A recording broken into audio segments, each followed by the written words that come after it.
Sound.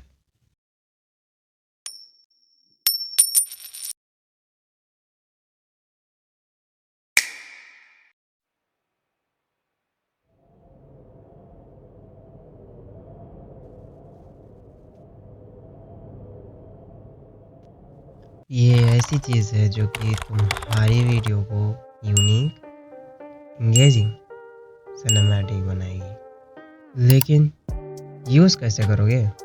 देखो, हर चीज़ के लिए तुम्हें उसकी ही साउंड नहीं मिलेगी, तुम्हें एडजस्ट करना पड़ेगा। जैसे कोई टेक्स्ट के लिए कीबोर्ड साउंड यूज़ कर सकते हो, या फिर कोई आइटम के लिए पॉप साउंड। और ऐसे ही साउंड इफ़ेक्ट्स मेरे डिस्क्रिप्शन में या पिन कमेंट में दे दिए हुए हैं, जहाँ से तुम इन्हें सिंपली डाउनलोड कर सकते हो। तो आज के लिए बस इतना ही।